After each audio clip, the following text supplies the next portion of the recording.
ومن يضلل فلا هادي له وأشهد أن لا إله إلا الله وحده لا شريك له وأشهد أن محمدا عبده ورسوله الذي أرسله بالحق بشيرا ونذيرا وداعيا إلى الله بإذنه وسراجا منيرا أما بعد فإن خير الحديث كتاب الله وخير الهدي هدي محمد صلى الله عليه وآله وأزواجه وسلم وشر الأمور محدثاتها وكل محدثة بدعة وكل بدعة ضلالة وكل ضلالة في النار أما بعد فأعوذ بالله من الشيطان الرجيم كل نفس ذائقة الموت وقال النبي عليه الصلاة والسلام قال حدثنا محمد بن بشار قال حدثنا غندر قال حدثنا شعبة عن أبي حسين والأشعث بن سليم سمع أسد بن هلال عن معاذ بن جبل قال النبي صلى الله عليه وسلم يا معاذ أتدري ما حق الله على العباد قال الله ورسوله أعلم قال أن يعبدوه ولا يشركوا به شيئا قال يا معاذ أتدري ما حقهم علي قال الله ورسوله أعلم قال ألا يعذبهم أو كما قال عليه الصلاة والسلام আলহামদুলিল্লাহ। পত্র অধিবেশনের সম্মানিত সভাপতি, প্রধান অতিথি, বিশেষ অতিথিবৃন্দ, আমন্ত্রিত ওলামায়ে কেরাম, সুধী মণ্ডলী, উপস্থিত ভাতৃমণ্ডলী, পর্দার আড়ালের সম্মানিত মা ও ভগ্নীগণ, সর্বাগ্রে প্রশংসা জ্ঞাপন করছি সে মহান সত্তার নিমিত্তে নিবেদিত, যিনি আমাদেরকে বিভিন্ন মাশগুলাত, বিভিন্ন ব্যস্ততাকে উপেক্ষা করে কোরআন ও সুন্নাহ শোনার জন্য এখানে আসার সুযোগ করে দিয়েছেন। সে আল্লাহ তাআলার শানে শুকরিয়া আদা করি, আমরা সকলেই পড়ি আলহামদুলিল্লাহ। এ কারণে যে আজকে আপনারা স্বেচ্ছায় সজ্ঞানে এখানে আসতে পেরেছেন, এমনই কিছু ব্যক্তিবর্গ রয়েছেন যাদের শত ইচ্ছা থাকার পরও আসার সুযোগ হয় নাই। বিভিন্ন মেডিকেল ক্লিনিক অসুস্থ হয়ে রয়েছেন। আবারও পৃথিবীতে এমন কিছু দেশ বা এলাকা আছে যেখানে এভাবে ওপেন ভাবে কোরআন সুন্নাহ শোনানোর মতো সুযোগ নেই। যে আল্লাহ এখন পর্যন্ত আমাদেরকে ওই সমস্ত কার্যকলাপ থেকে হেফাজত করেছেন, তার আবারও প্রশংসা করি আলহামদুলিল্লাহ। মনের শব্দকে মহব্বত উজাড় করে দুরূদ ও সালাম পেশ করছি সর্বকালে সর্বযুগে সর্বশ্রেষ্ঠ মহামানব সাইয়্যিদুল মুরসালিন খাতামুন নবিয়্যিন মুহাম্মদুর রাসূলুল্লাহ সাল্লাল্লাহু আলাইহি ওয়াসাল্লামের প্রতি, যে মহামানব একাধিক যুদ্ধের কমান্ডার হয়ে ইসলামকে প্রতিষ্ঠিত করে গেছেন। দেশ নয়, সারা বিশ্বের মানুষেরা যদি ঐক্যমত পোষণ করে কোরআনের ধারাকে সমুদ্র অতল তলদেশে নামিয়ে দেওয়ার জন্য অপকর্মমূলক চেষ্টা করে, ক্ষমতাও নাই, পারবে না। যদি পারত সে সময় পারত যে সময় গোটা বিশ্বের মধ্যে মাত্র 6 থেকে 7 জন মুসলিম ছিলেন। সে নবীর প্রতি অসংখ্য দরুদ ও সালাম বর্ষিত হোক। আমরা নারী পুরুষ সকলেই পড়ি সাল্লাল্লাহু আলাইহি ওয়াসাল্লাম। কুল মুমিন মুমিনাত, মুসলিম মুসলিমাত ভাই ও বোনদের রূহের মাগফিরাত কামনা করি।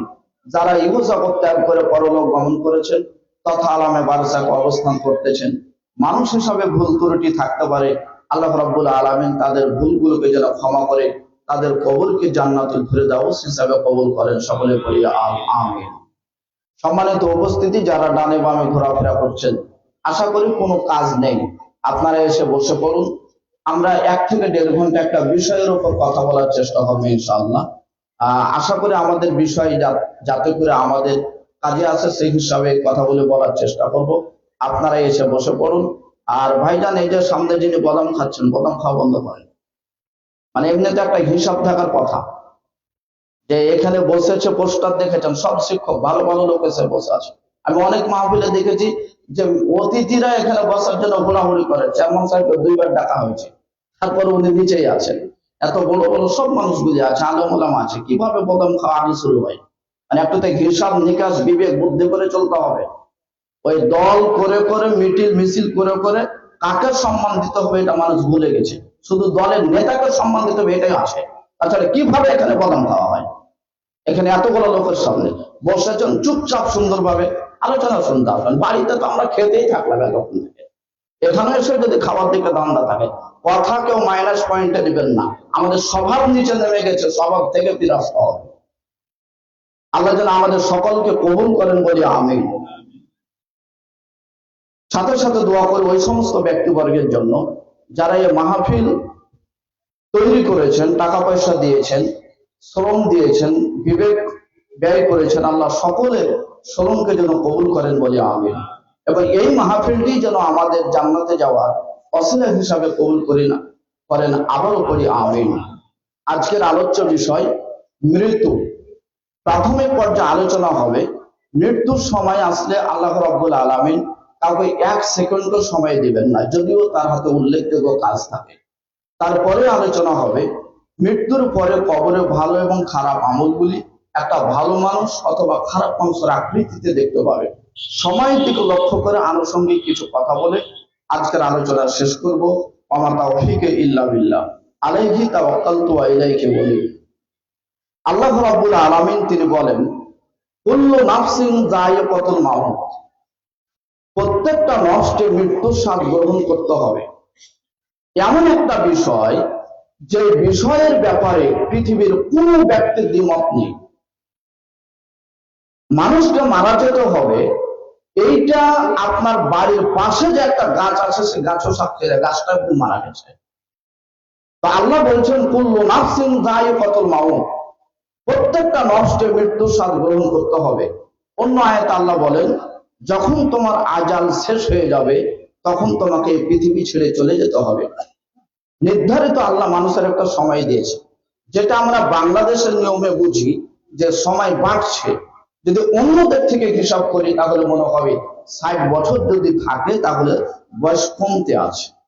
আল্লাহ রাসূল বলছেন, উমর উম্মতি বাইনা 60 ওয়া 70, আমার উম্মতের বয়স হলো 60 থেকে 70 বছর। এটা হলো দেওয়া একটা সাধারণ ভাবে বয়স। 60 থেকে 70 বছর হলো আমাদের বয়স।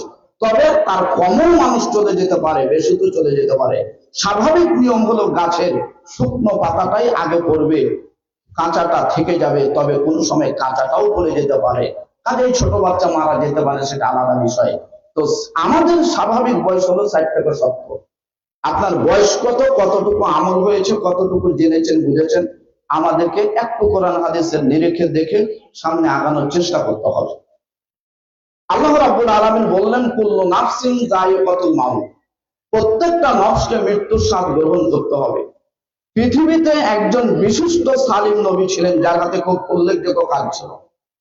তারপরেও মৃত্যুর সময় আসলে তাকে সময় দেওয়া হয়নি।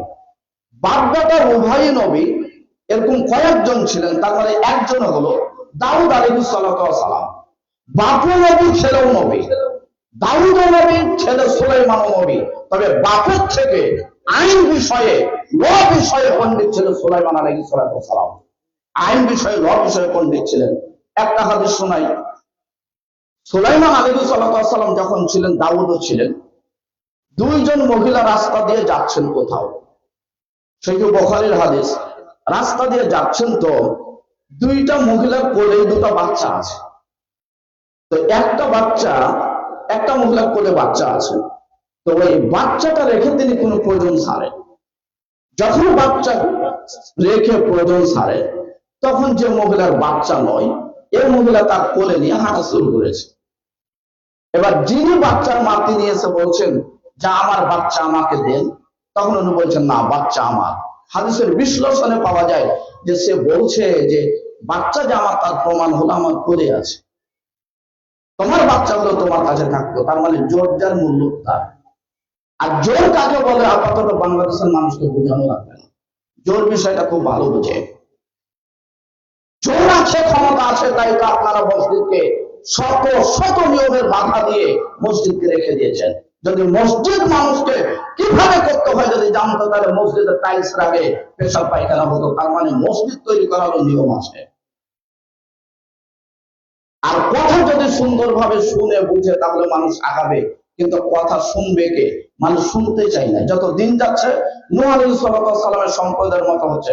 ওখানে যে কি হবে, আরে সত্যি এগুলি বলবে বাদ দাও, চলে যাও, চলে যাই। এই জন্য 60 বছর হলো সালাতের ফরজটি পর্যন্ত ছিলেন, অথচ কত জায়গায় গেছেন। যে কথা বলছিলাম, মহিলা বলছে আমার বাচ্চা আমাকে দাও, বলছে না বাচ্চা আমার, প্রমাণ হলো আমার কোলে আছে। এক পর্যায়ে বিচার গেল দাউদ আলাইহিস সালামের নিকটে। দাউদ আলাইহিস সালাম বলছেন ও ভাই মহিলা সাক্ষী পেশ করো। তো ওই জায়গাতে তো কোনো লোকই ছিল না, সাক্ষী কার থাকবে?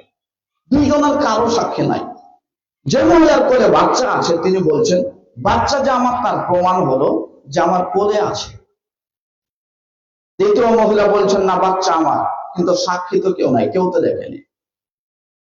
যখন এরকম ঘটনা ফয়সালা একরকম যা হওয়ার হলো, সুলাইমান আলাইহিস সালাম এসে বলছেন আব্বা বিচার কার্যটা আমাকে দেন।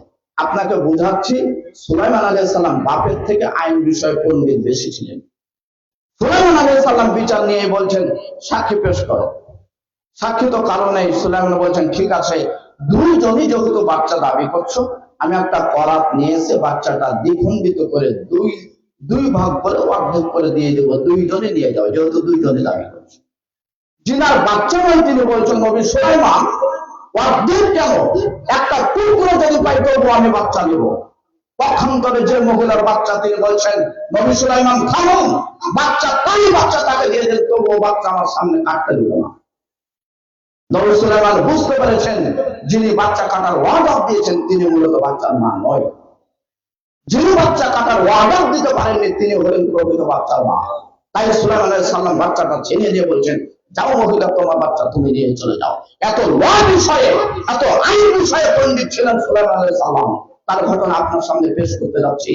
পৃথিবী বাংলাদেশ বলে কথা নয়, সারা পৃথিবীতে যত হাকিম আছে, জাজ কোর্ট, হাইকোর্ট, সুপ্রিম কোর্ট সহ যারা হাকিমের চাকরি করছে, জাজ কোর্টে বসে বসে বিচার যদি কোরআন হাদিস অনুযায়ী না ভাই, কিয়ামতের মাঠে ওই বিচার আবার উপস্থাপন হবে। আল্লাহ বলেন সূরা ৩, আলাইসাল্লাহু বিআহকামিল হাকিমিন, আমি কি তোমাদের বিচারকদের মধ্যে শ্রেষ্ঠ বিচারক নয়? তার মানে সেদিন আবার বিচার শুরু করবে। সেদিন পৃথিবীতে যত হাকিম জাজ কোর্ট হাইকোর্টে আছে সবগুলি হবে আসামি, আর আল্লাহ হবেন হাকিম। তারপরে বলবেন তুমি যে লন্ডন থেকে আমেরিকা থেকে আইন পাস করেছিল, শিখে এসেছিল, প্রমাণ করে দাও তোমার আইন আমার কোরআনের সাথে। কোরআন থাকা সত্ত্বেও তুমি আইন তৈরি করতে গেলে কোরআনে একাধিক আইনের আয়াত আছে। যদি কেউ আইন রচনা করতে চাই, হিন্দু করবে, খ্রিস্টান করবে, বৌদ্ধ করবে, নাসারা করবে, তবে যারা মুসলিম বলে দাবি করে তাদের আইন রচনা করার ক্ষমতা নেই। কারণ সত্য আসল থেকে কোনটা কোন আইন হবে সেইটা কোরআনে কোড করে দিয়ে কোরআন নাযিল করা হয়েছে। এই জন্য সূরা ইউনূস আল্লাহ বলছেন আলিফ লাম রা, এর অর্থ পৃথিবীর কোনো মানুষ জানে না, আল্লাহ ছাড়া কেউ জানে না। তাফসীরে বাগাবী যদি খুলে অনেকগুলো মতামত এসেছে, তবে শেষ সারাংশ কথা বলে এগুলোর অর্থ কেউ জানে না। আলিফ লাম মিম হা মিম ইয়াসিন কফ সদ, এগুলোর অর্থ কেউ জানে না। আল্লাহ অন্য জায়গায় বলছেন মা খালাকতু হাযা বাতিলা, আমি কোনো কিছুই সৃষ্টি করিনি অনর্থক ভাবে। কোরআন যদিও কালামুল্লাহ, সৃষ্টির মধ্যে গণ্য নয়, তাও কোরআনে আয়াত যা তিনি নাজিল করলেন তাকে কোনো কাজ নাই? অবশ্যই কাজ আছে, সেটা হলো চ্যালেঞ্জ। মক্কার মানুষেরা খুব পণ্ডিত ছিল আরবিক ভাষায়, তাদের কাছে বলেছে আলিফ লাম রা দেখো অর্থ করে দাও। আজ পর্যন্ত মদিনা, মক্কা, মদিনার যারা বেশি পর্যন্ত আছে যারা আরবিকে পণ্ডিত, কোরআন রাস্তাঘাটে যদি একটা শব্দ পায় পূর্ণরূপ করে দিতে পারে, সেই লোকগুলি নিস্তব্ধ হয়ে গেছে। আলিফ লাম রা তার অর্থ কি হবে? আজকে মানুষ দুঃখজনক হলো সত্য, কোরআন পড়তে জানে না, কোরআন বুঝে না, তাই আমাদেরকে ডানে বামে দৌড়াদৌড়ি করা অনেক কিছু লাগে। তারপরে আল্লাহ বলছেন তিলকা আয়াতুল কিতাবিল হাকিম, হাকিমের ব্যাখ্যা দিতে যেভাবে বলা হয়েছে হাকিম অর্থ হবে হাকিম। অন্য আয়াতে বলছেন যে আমি কোরআন নাযিল করেছি লে ইয়াহকুমা বাইনান নাস, যাতে করে কোরআন মানুষের মধ্যে ফায়সালা করে দেয়। এখানে লে ইয়াহকুমার মধ্যে যে পয়েন্ট আছে সেই পয়েন্টটা কোরআনকে বোঝায়, তাই কোরআন হলো হাকিম। তাহলে কোরআন যদি হাকিম হয়, কোরআন যদি বিচারক হয়, তাহলে বাংলাদেশের বিচারকরা কোথায়? আমার কথা বলছেন তো আপনি? আপনি কতটুকু মানবেন সেটা আপনি জানেন। আমাদের মাথাটা একেবারে, মাথার মগজটা গোবরে পরিণত হয়ে গেছে, মাথার মগজটা পচে পড়ে শেষ হয়ে গেছে। এই বাংলাদেশের দল করতে করতে যে কোরআন হাদিসের কথা মানুষের আর মনে নেই, কোরআন হাদিসের মাথায় ঢুকছে না। শুধু এতটুকু জানে দলের পিছনে ঘুরতে হবে, তাহলে কিছু টাকা পাবো, তাহলে কিছু খাবো। হাত আছে, হাত দিয়ে ইনকাম করে খান। দল করে খেতে হবে, রাজনীতি করে খেতে হবে, এরপর বন্ধ করতে হবে। রাজনীতির একাধিক রাজনীতির যে ইনকাম হয় তার মূল ইনকাম হলো দুর্নীতি। এই জন্য আপনাকে বিবেচনা করে চলতে হবে। লোকটা কোনো কাজই করে না, শুধু দলের পিছনে বেড়ায়, তারপরও দেখা যায় ভালোই খায়, বাড়িটাও ভালো, ইনকাম করে কোথায়? মনে কষ্ট নেবেন না, আপনারা মুসলিম, আমরা মুসলমান, ফিরে আসতে হবে আল্লাহর বিধানের কাছে। যে কথা বলছিলাম, কোরআনকে বলা হলো হাকিম, তাহলে বাংলাদেশ সহ পৃথিবীতে যারা হাকিম আছে তারা নিজে আইন পাশ করতে পারবে না, তারা কোরআনে যে আইন আছে এই আইনটাই মানুষকে জানাবে, বোঝাবে, সিদ্ধান্ত দেবে। যেমন ভাবে বাংলাদেশ সরকার যে কথাগুলি বলেন, একটা চৌকিদার পর্যন্ত সেই কথাই বলেন, অন্য কোনো কথা বলার তাদের সুযোগ থাকে না। অনুরূপ ভাবে যারা বিচার কার্যে থাকবে, আইন বিষয়ে, ল বিষয়ে থাকবে, তারা শুধু কোরআনের আইনগুলি মানুষের কাছে জানিয়ে দিবে, অন্য কোনো করার সুযোগ নেই। আপনাকে যদি দেখাতে যায় তাহলে একাধিক বিষয় পাবেন। যেমন বাংলাদেশে হয়ে আছে 18, 20, 22 ছাড়া বিয়ে দেওয়া যাবে না, যেন রাত্রে বিবাহ হয়, এরকম ঘটেছে তো অনেক। এখন আপনাকে একটু স্বাভাবিক বোঝাই, সবাই আমরা মুসলিম ভাই ভাই, যদি 16, 18, 20 ছাড়া যদি বিয়ে দেওয়া না যায়, তো শরীয়তটা নাজিল হয়েছে প্রথম কার উপর? মুহাম্মদ রাসূলুল্লাহ সাল্লাল্লাহু আলাইহি সাল্লাম, তার উপর। তো তিনি যে নিজেই আয়েশাকে বিয়ে করলেন 7 বছরে, আপনি কোন ধরনের মুসলমান যা আপনি বলেন কবরে আমাকে যখন নামাবে তখন বলবে বিসমিল্লাহি ওয়া আলা মিল্লাতি রাসূলিল্লাহ, এই দোয়া বলে রাখতে হবে? তো তার নাম দিয়েই যদি রাখতে হয়, তাকে যদি নবী মেনে থাকেন, তাহলে তিনি বিবাহ করেন 7 বছরে, আর আপনার আইনে আইন কিভাবে লিখে রাখতে পারে 18 সাল বিয়ে হবে না? কথা স্পষ্ট হচ্ছে তো? তার মানে এগুলো আজ হোক কাল হোক এগুলো সংস্কার করতে হবে। যেগুলো সরাসরি কোরআনকে হিট করে সেগুলো উল্টিয়ে সঠিক নিয়ম ফিরে আসতে হবে।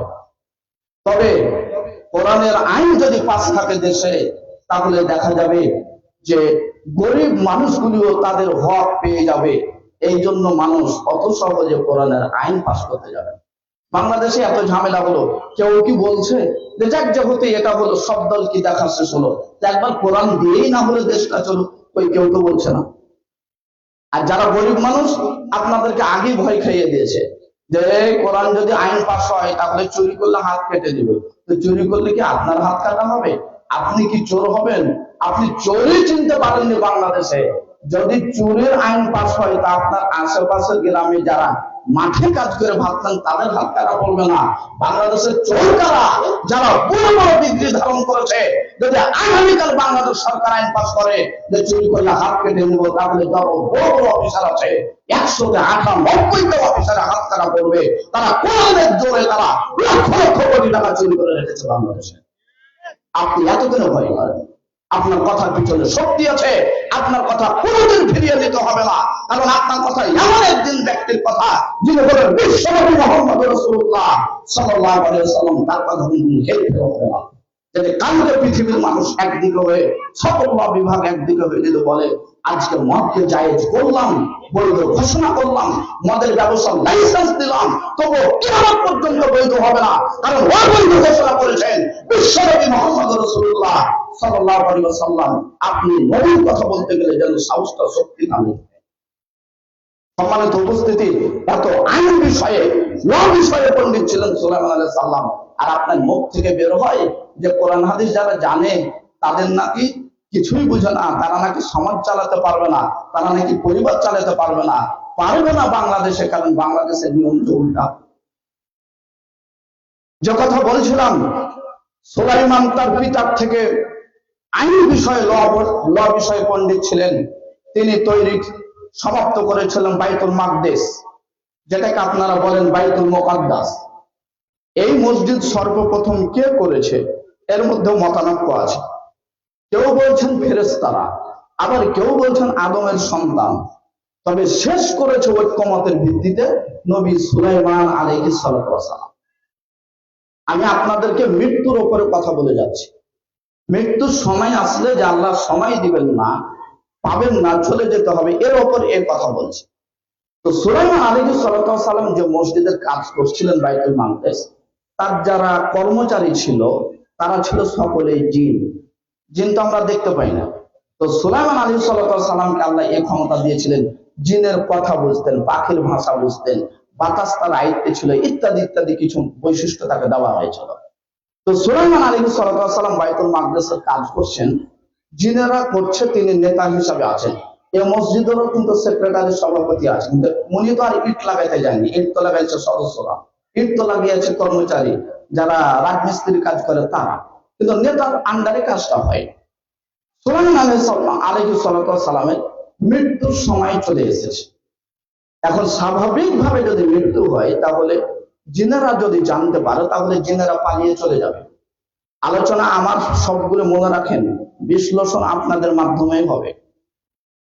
যদি স্বাভাবিক মৃত্যু হয় তাহলে জিনেরা পালিয়ে যাবে, কারণ জিনদের মন চায় না যে মসজিদের কাজ করব, কিন্তু পালিয়ে যাবে কোথায়? গোটা রাজত্ব হলো সুলাইমান আলাইহিস সালাতু ওয়াস সালামের, পালিয়ে যাওয়ার কোনো সুযোগ নাই। 1 মাসের দূরত্বে যদি কেউ সুলাইমানকে গালি দেয়, ওই কথাটা বাতাস ভাসিয়ে এনে সুলাইমানের কানে পৌঁছে দেয়। তার মানে আমাদের বাংলাদেশের থেকেও প্রশাসন খুব শক্ত ছিল। কিছুদিন আগে আমাদের বাংলাদেশে যে কোনো জায়গাতে কথা বলে খুবই হিসাব করে, কোন দিকে যে কোন বাক্য ভুল হয়ে গেছে বলাই যায় না। পরে বুঝতে পেরেছেন যে ফোন যাচ্ছে, আপনি কি কথা বললেন, মানে কোন সাহসে কথা বলেন। তখন তো বুঝতে পেরেছিল ওরে এই এলে বলে কিভাবে সুলাইমানের তো 1 মাসের পথের দূরত্ব, এটা মনে হচ্ছে 1000 পথের দূরত্ব, এমন টাইট হয়েছিল দেশ।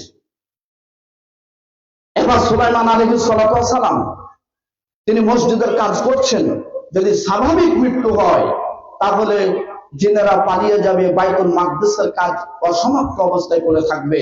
আল্লাহ সুলাইমানকে বললেন, সুলাইমান, সূরা সাবা, সুলাইমান আলাইহিস সালাতু ওয়াস সালামকে আল্লাহ বললেন যে তুমি একটা গ্লাসের মধ্যে, কাঁচের গ্লাসের মধ্যে লাঠিতে ভর করে তুমি দাঁড়াও। এবার সুলাইমান আলাইহিস সালাম ঠিক লাঠিতে ভর করে একটা গ্লাসের মধ্যে দাঁড়িয়ে আছেন, আর তার জীবন, তার জান কব্জ করা হলো। মৃত্যু অবস্থায় তিনি লাঠিতে ভর করে 1 বছর পর্যন্ত ছিলেন। কতদিন বললাম? তার মানে 1 দিন না 2 দিন না, 1 মাস না 2 মাস না, 1 বছর পর্যন্ত মৃত্যু অবস্থায় লাঠিতে ভর করে গ্লাসের মধ্যে তিনি দাঁড়িয়ে আছেন। জিনেরা চতুর্দিক থেকে দেখতে পাচ্ছেন যে সুলাইমান দাঁড়িয়ে আছে লাঠিতে, কিন্তু জিনেরা বুঝতে পারে না যে সুলাইমানের কি হয়েছে, মৃত্যু হয়েছে। কিন্তু কাঁচের মধ্য থেকে টক টক করে দেখতে পাচ্ছে সুলাইমান লাঠিতে ভর করে দাঁড়িয়ে আছে। সূরা সাবা কোরআন প্রমাণ করছে, হাত্তা তাকুলা বিনসাতাহু, সুলাইমানের লাঠির শেষ ভাগটা যখন কেটে দিল, খেয়ে ফেললো একটা ওই পোকাতে, তখন সুলাইমান উল্টে পড়ে গেলেন। তখন জিনেরা জানতে পেরেছে, আরে সুলাইমান তো জীবিত নাই, সুলাইমান তো মৃত্যু। তখন পরে যা ঘটলো, এবার জিনেরা বলছে চলো পালিয়ে যাই, আমরা আর এখানে থাকবো না। তখন জিনের নেতা বলছে, পালিয়ে যে লাভ কি হবে, বাইতুল মাকদিসের কাজ সমাপ্ত হয়ে গেছে, বলে আলহামদুলিল্লাহ। হাদিসটা শুনলেন, ঘটনাটি শুনলেন, এবার আপনারা বিশ্লেষণে যান। 1 নম্বর, মৃত্যুর যদি কারো সময় আসে তাহলে আল্লাহ তাকে 1 সেকেন্ডও রেহাই দিবেন না। যদি দিতেন তাহলে সুলাইমান আলাইহিস সালামকে একটু সময় বাড়িয়ে দেওয়া উচিত ছিল, কারণ তিনি এমন একটা কাজ করছেন যেটা পৃথিবীর মধ্যে শ্রেষ্ঠ কাজ, সেটা হলো মসজিদ তৈরি করা, একেবারে উল্লেখযোগ্য কাজ। কিভাবে উত্তম? আল্লাহ নবী বলেন, একটা কোরআনের যদি হরফ তেলাওয়াত করেন তাহলে 10টা নেকি হয়, 1 টাকা যদি দান করেন তাহলে 10টা নেকি হয়, 1 টাকা যদি ধার দেন তাহলে 18 নেকি হয়, একটা জানাজা সালাত যদি করেন তাহলে 1 উহুদ পাহাড় সমান নেকি হবে, কেউ যদি দাফন পর্যন্ত থাকে তাহলে 1 উহুদ পাহাড় সম পরিমাণ নেকি হবে। তার মানে নেকির একটা পরিমাণ আছে। কিন্তু মসজিদে যদি কেউ দান করে তাহলে তার নেকির পরিমাণ নাই। আল্লাহ নবী বলেছেন, মান বানা লিল্লাহি মাসজিদান বানাল্লাহু লাহু বাইতান ফিল জান্নাহ, কেউ যদি মসজিদ তৈরি করে দেয় তাহলে তার জন্য জান্নাতে একটা ঘর নির্মাণ করা হবে। তাহলে এত উল্লেখযোগ্য কাজ করছেন সুলাইমান, তারপরে সুলাইমানের মৃত্যুর সময়টা পিছানো হলো।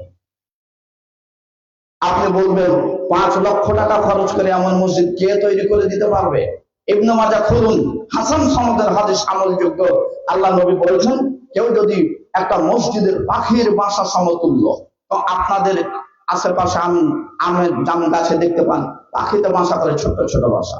আল্লাহ নবী বলেছেন কেউ যদি মসজিদে একটা পাখির বাসার সমতুল্য জায়গা যদি তৈরি করে দেয়, তবুও সেই কারণেও তার জন্য আল্লাহ তাআলা জান্নাতে একটা ঘর নির্মাণ করবে। আমি বিশ্বাসী আল্লাহ নবীর কথাতে, 100 বিশ্বাসী। আপনার 100 টাকাতে একটা পাখির বাসা হবে, 1 বস্তা সিমেন্ট একটা পাখির বাসা হবে, 100 টাকাতে একটা ইট হবে। তার মানে আপনার 10 টাকা যদি দান করেন, তার জন্য আল্লাহ আপনাকে জান্নাতে ঘর নির্মাণ করবে। আল্লাহ রাসূলের হাদিসের বিশ্লেষণে যান, আল্লাহ রাসূল পাখির বাসা বোঝাতে চাননি, আল্লাহ বোঝাতে চেয়েছেন কম থেকে কম যদি কেউ দেয়, তবুও তার জন্য জান্নাতে আল্লাহ ঘর নির্মাণ করবে। আমি আপনাদেরকে আন্তরিক মোবারকবাদ জানাই। আমি যখন খুতবা দিতে এসেছিলাম, তখন এসে অনেক কথা শুনেছিলাম আপনাদের মেহরাবটা। তখন আমি মেহরাবের অবশেষে 10 মিনিট কথা বলেছিলাম। এসে দেখলাম এবার এসে যে মেহরাবটা আলহামদুলিল্লাহ কমপ্লিট হয়ে গেছে। আল্লাহ যেন আমাদের এই কাজগুলি যারা দিয়েছি, যারা শ্রম দিয়েছি, যারা বিবেক বুদ্ধি দিয়েছি, অথবা যারা বলেছি যে কাজটা হয়েছে ভালো, আলহামদুলিল্লাহ, আল্লাহ সকলকে যেন কবুল করেন বলে আমি। তাহলে 1 নম্বর বুঝতে পারলাম যে যদি মৃত্যুর সময় আসলে সময় বাড়ানো হতো, তাহলে অবশ্যই সুলাইমানের সময়টা বাড়ানো উচিত ছিল, কিন্তু তারও সময় বাড়েনি। তাহলে আমার আপনার কি সময় বাড়বে? তাহলে তার জন্য প্রস্তুতি গ্রহণ করতে হবে। বলবেন যে কি প্রস্তুতি নেব? কয়েকটা দিক দেখাই। 1 নম্বর, 5 ওয়াক্ত ফরজ সালাত আদা করবেন, এটা আগে ক্লিয়ার। 5 ওয়াক্ত সালাতের পরে যে কোনো সময় তাসবিহ পাঠ করবেন। রাস্তাঘাটে হাঁটছেন, ঘুরছেন, ফিরছেন, বলবেন আলহামদুলিল্লাহ, সুবহানাল্লাহ, লা ইলাহা ইল্লাল্লাহ। যেগুলির কোনো উযু লাগবে না, যেগুলি তেলাওয়াত করতে কোনো গোসল লাগবে না, যেগুলো পড়তে কোনো কিবলা লাগবে না, যে কোনো সময় আপনি পড়তে পারবেন এই তাসবিহ, তাহলিলগুলো আপনি যে কোনো সময় পড়বেন। কেউ যদি এই তাসবিহগুলি পড়ে, সপ্ত আকাশ সপ্ত জমিন একদিকে দিলে যত ওজন হবে, এরকম সমপরিমাণ আল্লাহ তাকে তার আমলনামে নেকিতে পরিপূর্ণ করে দিবেন। আমাদের শুধু মুখে বলা উচিত। আর মাঝে মধ্যে যখন একাই থাকবেন, রাস্তাতে হাঁটেন, বাজারে যান, যে কোনো জায়গায় থাকেন, একাই যখন থাকবেন, তখন 2 চোখ দিয়ে যদি একটু পানি পড়ে, যাতে চোখ দিয়ে পানি পড়ে, এটা চেষ্টা করবেন। বাড়িতে একাই, রাস্তাতে যাচ্ছেন একাই। আমরা তো মাঠের জমিতে তো কাজ করি, জমিতে তো কাজ করতে হয়। তো জমিতে যখন কাজ করবেন, কেউ নাই, কোদলটা কোপ আছেন, আর বলবেন যে আল্লাহ, অনেক পাপ করেছি, কি যে হবে, আল্লাহ তুমি আমাকে ক্ষমা করে দিও। 2 চোখ দিয়ে পানি ফেলার চেষ্টা করিয়েন। আল্লাহর কাছে চোখের পানি এত দাম যে কারো চোখ দিয়ে যদি 2 ফোঁটা হলো যদি চোখের পানি পড়ে, এই পানির কারণে তার জাহান্নামের আগুন একবারে শেষ পর্যন্ত আগুন নিভিয়ে যাবে। তাই হাদিসটাকে আমি এভাবে বুঝাই যে ওই জাহান্নামের আগুন এত উত্তপ্ত, পৃথিবীর সকল পানি যদি জাহান্নামে দিয়ে দেওয়া হয়, তবুও জাহান্নামের কিঞ্চিত পরিমাণ আগুন নেভানো সম্ভব নয়। কিন্তু কোন মুসলিম নরনারীর যদি 1 ফোঁটা আল্লাহর ভয়ে নির্জনে গোপনে পানি পড়ে চোখ থেকে, তাহলে ওই চোখের পানির কারণে কিয়ামত পর্যন্ত তার জন্য জাহান্নামের আগুন নিভে যাবে, কোনোদিন জ্বলবে না। আপনি যেখানে থাকেন, মৃত্যুর প্রস্তুতি হিসাবে তাসবিহ তাহলিল করবেন, চোখ দিয়ে পানি ফেলে পড়ার চেষ্টা করবেন। মানুষ আপনাকে খারাপ বলবে, একবার যদি ভুল করেন, আপনার মরার পরে বলবে লোকটা বদ ছিল, বলে না এরকম? কিন্তু আমার আল্লাহ, আমাদের আল্লাহ এত তিনি গফফার, যে যদি কেউ কোটি কোটি পাপ করে, পাপ করার পরে যদি একবার বলে যে আল্লাহ ভুল করেছে, ক্ষমা করো, আপনার যেমনই বলা হয়েছে আল্লাহ ক্ষমার ঘোষণা করে দেন। তাই তো অভিযোগ বলেছেন সহিহ বুখারীর হাদিস, যে একটা মহিলা কত পুরুষের সাথে জেনা করেছে সে নিজে জানে না, অথচ রাস্তা দিয়ে যাচ্ছিল, দেখছে একটা কুকুর জোক বাটা বের করেছে পানির জ্বালাতে, না খেয়ে মারা যাওয়ার মতো অবস্থা। ওই মহিলা যেভাবে হোক একটু পানি তিনি তুলে হোক বা যেভাবে হোক পানি তাকে পান করালো, কুকুরটা বেঁচে গেল। সত্য আকাশ থেকে ঘোষণা করেছে ওই নারীটা হলে জান্নাতি। তার মানে পাপ আল্লাহ দেখতে চায় না, আপনার কাছে চান তুমি আমার কাছে ক্ষমা চাও কিনা। আলোচনা স্পষ্ট হচ্ছে তো? অবশ্যই আল্লাহর কাছে ক্ষমা চাইবেন। যে সমস্ত মা ও ভগ্নীগণ আমার বক্তব্য শুনছেন, অবশ্যই প্রতিদিনই যে কোনো সময় একাই যখন বসে আছেন, চোখ দিয়ে পানি ফেলার চেষ্টা করবেন। আল্লাহ যেন আমাদের সকলের পাপগুলিকে ক্ষমা করে দেন, সকলে করি আমিন। তাহলে 1 নম্বর বুঝতে পারলাম এখান থেকে, মৃত্যুর সময় আসলে আমাদেরকে সময় দেওয়া হবে না। দ্বিতীয়ত আসেন, মৃত্যুর যদি সময় আসে কারো, আর যদি তার হাতে উল্লেখযোগ্য কোনো কাজ থাকে, তাহলে আল্লাহ সেটা বিকল্প পদ্ধতিতে করিয়ে দিবেন, তবুও তাকে চলে যেতে হবে। যেমন সুলাইমানের স্বাভাবিক মৃত্যু না হয়ে আল্লাহ বললেন একটা গ্লাসের মধ্যে ভর করে দাও, তবুও তাকে চলে যেতে হলো। আপনার মৃত্যুর সময় আসলে আপনাকেও আমাকেও চলে যেতে হবে। তৃতীয় নম্বর, মনে কষ্ট নেবেন না, এবার এই কথাটা আরো শক্ত হতে পারে। সুলাইমান আলাইহিস সালাম মৃত্যু অবস্থায় কতদিন দাঁড়িয়ে আছেন? 1 বছর। একদিন না, 2 দিন না, 1 মাস না, 2 মাস না, 1 বছর পর্যন্ত দাঁড়িয়ে আছেন। ভাইজান, যদি কারো কাজ না থাকে এসে বসবেন। আমরা খুব হালকাতে এসেছি আলহামদুলিল্লাহ। আপনাদের সম্মানিত ইমাম রিয়াদ সাহেব আমার বন্ধু মানুষ, একসাথে কুষ্টিয়া ইউনিভার্সিটিতে পড়াশোনা করি, ওই একবার ফোনে কাজ হয়ে গেছে। তাছাড়া হতে পারে আপনাদেরকে যাওয়া লাগতো, মানে ডেট কমপ্লিট করার জন্য স্বাভাবিক যে গেলেই ভালো হয়, লোক চেনা যায়, আপনি ডেট নিচ্ছেন, কে নিচ্ছে, কোথায় নিচ্ছে, বিভিন্ন দিক থেকে। কিন্তু এগুলোর জন্য তো আপনারা কিছুই কষ্ট পাননি। ভাই বলেছেন ভাই একবার আসা লাগবে, তুই কিভাবে আসবি তুই জানিস, তবে আসতে হবে। আমি এসে আপনাদের সামনে উপস্থিত। আজকে আপাতত যদি আমাকে কথা বলার জন্য একটু বসে সময় দেন তাহলে আলহামদুলিল্লাহ। এই জন্য বলবো আপনারা বসেন। আর তারপরে তো আমার পরে তো প্রধান আলোচক আছেন, উনি তো আছে। সম্মানিত উপস্থিতি, তৃতীয় নম্বর মাসালা হলো সুলাইমান মৃত্যু অবস্থায় দাঁড়িয়ে আছে 1 দিন 1 মাস না, 1 বছর পর্যন্ত। আর জিনেরা চতুর্দিক থেকে দেখতে পাচ্ছে যে সুলাইমান দাঁড়িয়ে আছে, কিন্তু জিনেরা বুঝতে পারে না যে সুলাইমান মৃত্যু হয়েছে।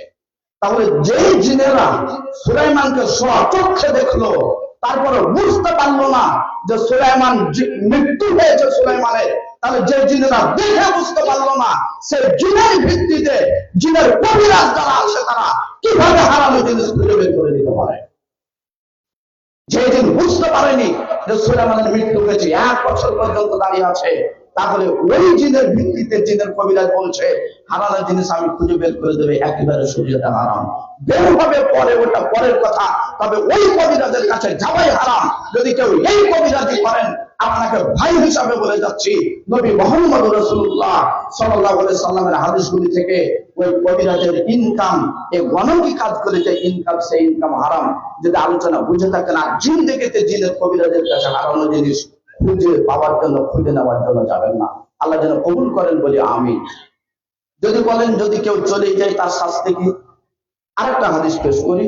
আল্লাহ রাসূল বলছেন, যদি কেউ কোন জিনের কবিরাজের কাছে যায় হারানো জিনিস খোঁজার জন্য, গেল যে বলছে আমার জিনিস হারিয়ে গেছে, আপনার বাড়িতে আপনার বৌমা বলছে আব্বা 10,000 টাকা ছিল, হারিয়ে গেছে, তখন আপনি দৌড় দিলেন টাঙ্গাইল, বড় একটা কবিরাজ আছে, তাকে তাকে যে বলছেন যে আমার বউর টাকা হারিয়ে গেছে। তো কবিরাজ শুনলো, শোনার পর আপনাকে বললো যান এটা এটা, আপনি কথাগুলি বললেন, সত্যায়ন করলেন, ফিরে আসলেন, জোহরের আজান হচ্ছে, আজান দিলেন, সালাতে গেছিলেন। এই জোহর থেকে নিয়ে 40 দিন পর্যন্ত আপনার ফরজ সালাত আল্লাহ 70 বছর কবুল করলেন না। তাহলে বিষয়টা কি হালকা আছে?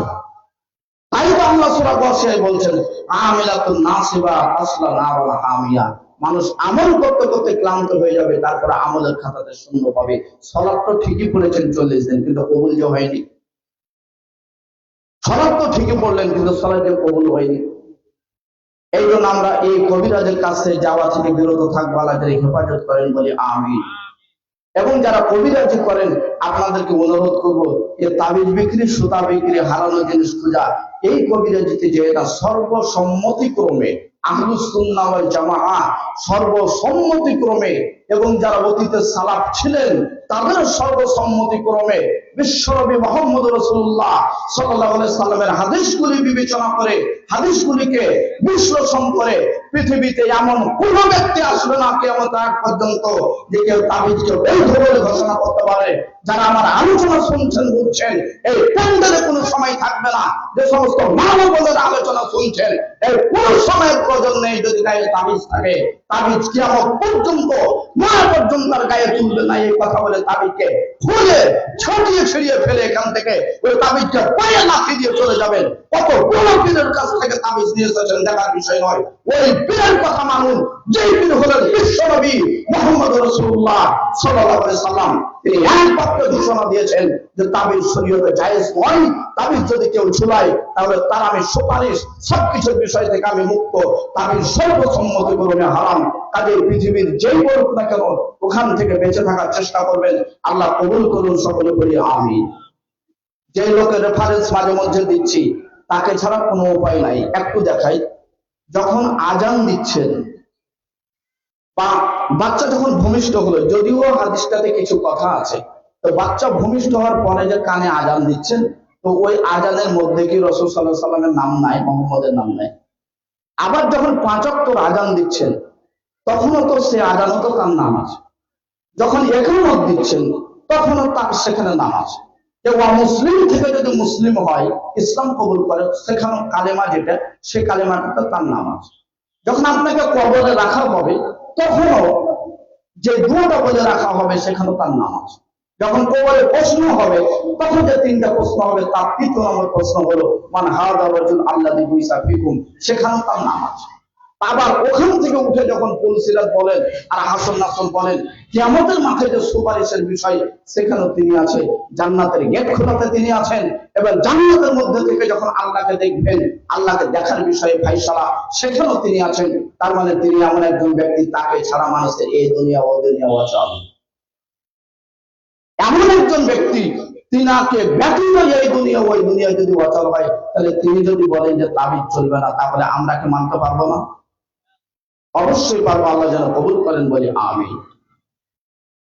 সম্মানিত উপস্থিতি, আলোচনা করার পরে আপনার কোনো আলোচনা যদি মনে হয় যে এটা আলোচনা কোরআন হাদিসের বাইরে গেছে, তাহলে আপনার পজিটিভে যারা বড় আলেম, তাদেরকে বলবেন যে এটা, ওরা যদি বলে যে না এটা ঠিক নয়, তাহলে আপনি জিজ্ঞাসা করবেন যে কোরআনের ঠিক নয়, তার পক্ষে কোরআনের একটা আয়াত চাই, হাদিস একটা চাই। যদি আপনাকে দেয় তাহলে আলহামদুলিল্লাহ। আর যদি বলে যে তোমরা তো গরিব মানুষ, লেখাপড়া বুঝো না, তোমরা কি বুঝো আয়াত হাদিসে, তাহলে জানতে হবে ওখানে ঝামেলা আছে। জমি রেজিস্ট্রি করতে যায়া জমি রেজিস্ট্রি ভুল হলো না, দলিল ভুল হলো না, 5 জনকে 5টা ওই উকিলকে জিজ্ঞাসা করে ক্লিয়ার হয়ে যেতে পারেন। আর হাদিস কোরআন অরিজিনালি কোনটা সেটা আপনারা বুঝতে পারেন না, কেমন? চেষ্টা করলে পারবেন, কিন্তু মন দেন না। আল্লাহ যেন আমাদেরকে বোঝার তৌফিক দান করেন, বলি আমিন। তাহলে এখান থেকে আমরা 3টা বিষয় বুঝতে পারলাম। 1 নম্বর, মৃত্যুর সময় আসলে আল্লাহ কাউকে রেহাই দিবেন না। 2 নম্বর, মৃত্যুর সময় আসলে তার হাতে কাজ থাকলে আল্লাহ বিকল্প পদ্ধতিতে করিয়ে নেবেন, তবুও তাকে চলে যেতে হবে। 3 নম্বর, যে কবিরাজের কাছে কোনোদিন যাব না, কারণ কবিরাজ যেটা হারানো জিনিস খুঁজে বের করে, সেটা মিথ্যা। তারা জিনের ভিত্তিতে যেটা করে, এই জিনেরাও দেখে চলে, কিন্তু বুঝতে পারেনি। এখানে বিশদ আলোচনা আছে। আপনারা যদি বলেন যে কিছু কিছু যে মিলে যায়, আবার এ কথা হতে পারে, তো এগুলোরও আলোচনা আছে, কেন মিলে, কিভাবে মিলে, এ পথ কখন ছিল। আকাশে দেখবেন মাঝে মধ্যে কিছু আলো, মানে আগুনের মতো হয়ে ছিটকে চলে যাচ্ছে, 10-15 দিয়ে নিভে গেল। এগুলোর কোরআনের সবকিছু সুন্দর আলোচনা আছে। তবে অত বিস্তারিত আজকে আমি যাব না, আর একটু সামনে আপনাদেরকে নিয়ে যাই। মৃত্যুর পরে মানুষ ভালো এবং খারাপ আমলগুলি কবরে দেখতে পাবে। মানুষকে যখন কবর দেওয়া হবে, কবর দেওয়ার সাথে সাথে কবরে তাকে 3টি প্রশ্ন করা হবে। আরবিক ভাষায়, আরবি ভাষাতে 3টি প্রশ্ন করা হবে, বাংলাতে না, ইংরেজিতে না, উর্দুতে না। তো আরবিতে 3টি প্রশ্ন করা হবে। এই 3টি প্রশ্ন যারা কোরআন হাদিস পড়েন, আরবি বুঝেন, তাদের তো মজা, আলহামদুলিল্লাহ। কিন্তু বাস্তবে এটা নয়।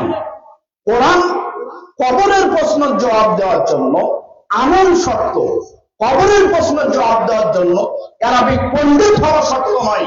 কাজেই যদি কেউ মদিনা বিশ্ববিদ্যালয় থেকে পড়ে আসে, মিশর বিশ্ববিদ্যালয় থেকে পড়ে আসে, আর সে যদি সমাজ সিয়াম ঠিকভাবে না আদা করে, তাহলে সে আরবি জানলেও কবরের প্রশ্নের জবাব দিতে পারবে না। কিন্তু যদি রিক্সা চালক হয়, ভ্যান চালক হয়, আর আজান হলে রিক্সার চাকা বন্ধ হয়, আজান হলে ভ্যানের চাকা বন্ধ হয়, তাহলে সে লোকটাকে যখন প্রশ্ন করা হবে আরবিতে, সুন্দরভাবে আরবিতে জবাব দেওয়া দেবে, কিঞ্চিত পরিমাণ ঠেকবে না। তাহলে বোঝা গেল কবরের প্রশ্ন উত্তর দেওয়ার জন্য আমল শর্ত। টুপি, পাঞ্জাবি আর টাই আর কোট আর জুতা না। এমন কিছু লোক আছে না, যে দেখেন এত সুন্দর পোশাক, ওকে দেখে সবাই সালাম দেয়, খালি মৃত্যুবরণ হোক, মারা যাক, ফেরেশতা মোবল্লে বসে আছে, টাইট করে দিবে। আরেকটা হাদিস শুনাই। আল্লাহ রাসূল এক সময় বসে আছেন, তো নবীজি বসে আছেন আর সাহাবী পাশে আছে। তো ওই পাশে সাহাবী আছে, তার সামনে একটা লোক চলে যাচ্ছেন। তো যে লোকটা যাচ্ছে, তো এই লোকটা খুব সম্ভ্রান্ত পরিবারের লোক। ঠান্ডার সময় কিছু লোককে দেখতে পাওয়া যায়, সালাত সিয়াম পড়ুক আর না পড়ুক, জুতা, কোট, হাই কোট, এটা ওটা দিয়ে খুব চাঙ্গা হয়ে ঘোরাফেরা করে না।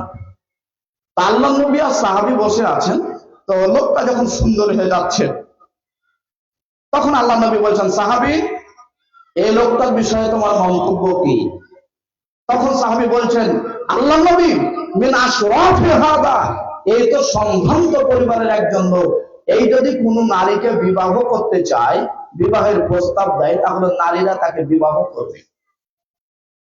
যদি সে কোনো কথা বলে তাহলে লোকজন কথা শুনবে, যদি সে কারো বিষয়ে সুপারিশ করে তাহলে সুপারিশ গ্রহণ হবে। তার মানে লোকটা ওসিডিসি পর্যায়ে। কেউ যদি এখন জেলে কাউকে যদি ধরে, আর আমি আপনি যদি সুপারিশ করি ওসি সাহেবকে ছেড়ে দেন, আমাদের কথাই কি ছাড়বে?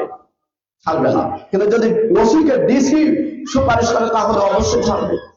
তো এই লোকটা এত সম্ভ্রান্ত পরিবারের লোক যে নারীদেরকে প্রস্তাব দিলে বিবাহ করবে, কথা বললে মানুষ শুনবে, সুপারিশ করলে মানুষ গ্রহণ করবে।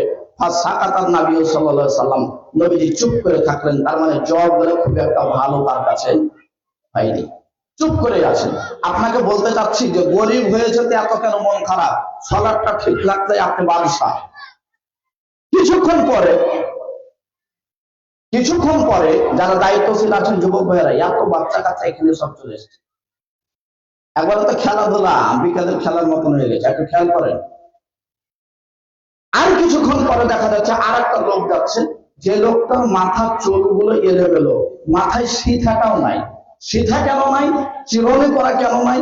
তার মাথার চুলে তেল দেওয়ার মতন টাকা পয়সা নাই। তার মানে এটা কত গরিব মানুষ, বোঝা যাচ্ছে তো।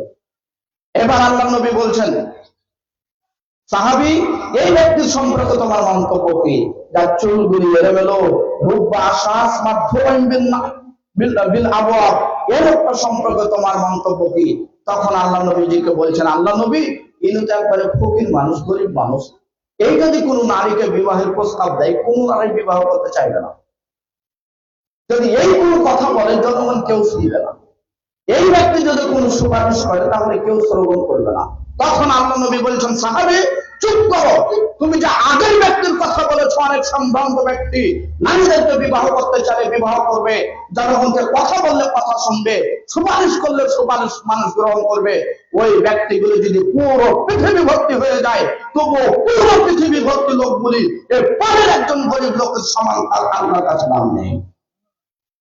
কারণ তিনি অনেক কোটিপতি, তবে আল্লাহতে বিশ্বাসী নয়, সদাশ্রমে বিশ্বাসী নয়। আর ওই ফকির মানুষটা চুলগুলো এলোমেলো, লুঙ্গিটা ছেঁড়া, কাপড়টা ছেঁড়া, তারপরে সে আল্লাহতে এত বিশ্বাসী, আজান হলে তার কাজকাম ছেড়ে দিয়ে মসজিদে এসে উপস্থিত হয়। আমি আমার বাস্তব জীবনের সত্য ঘটনা বলছি। আমি যখন খুব ধনী বাড়িতে আমাকে দাওয়াত দেয়, তখন যে আমার শুধু সন্দেহ লাগে যে কি যে খেতে আসলাম, কি যে হয় আল্লাহ ভালো জানে।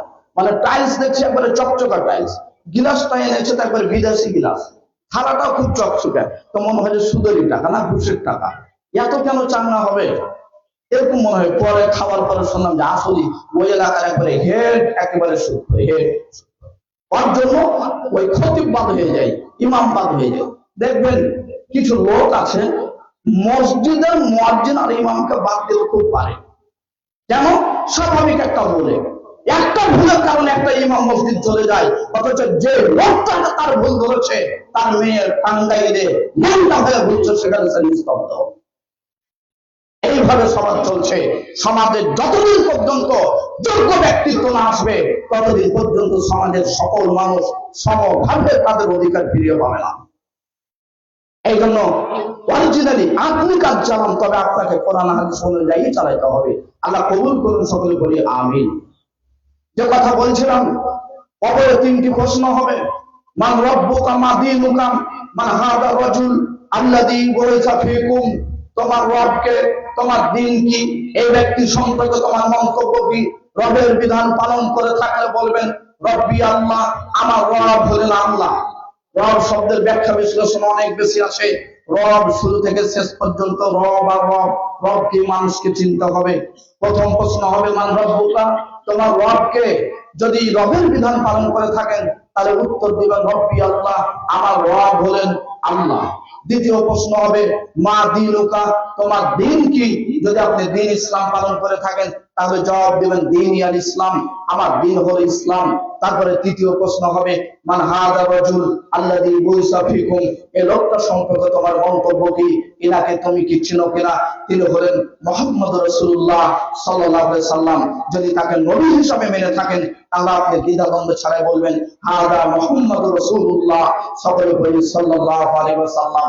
যেমনই জবাব হয়েছে তেমনি গায়েবী ভাবে অথবা আল্লাহ নিজেই তিনি ঘোষণা দিবেন ফাফরিশুহু মিনাল জান্নাহ ওয়ালবিসুহু মিনাল জান্নাহ ওয়াফতাহু লাহু বাবান ইলাল জান্নাহ, জান্নাতের পোশাক পরিয়ে দাও, জান্নাতের বিছানা বিছিয়ে দাও, জান্নাতের সাথে তার কানেকশন করে দাও। তার মানে এখন লোকটা খুব খুশিতে আছে, পোশাকটাও জান্নাতের, বিছানাটাও জান্নাতের এবং জান্নাতের সাথে কানেকশন।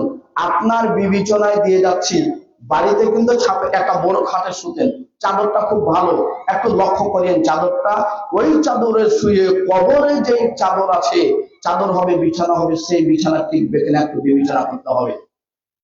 যদি ওই চাদরে ওই খাটে শোয়ার জন্য, সম্মানিত মা ও ভগ্নীগণ, আপনি যদি নিশ্চিত হন যে আমার এই চাদর এই খাট আমার স্বামী সুদের টাকায় ঘুষের টাকায় হারাম টাকা ক্রয় করেছে, আজকে বক্তব্য শুনে যাওয়ার পরে বাড়িতে সেই খাটকে ফেলে দিয়ে মাটিতে একটা শোক পেলে কাপড় পেলে শুয়ে থাকবেন, তবুও মা পর্যন্ত খাটে উঠবেন না।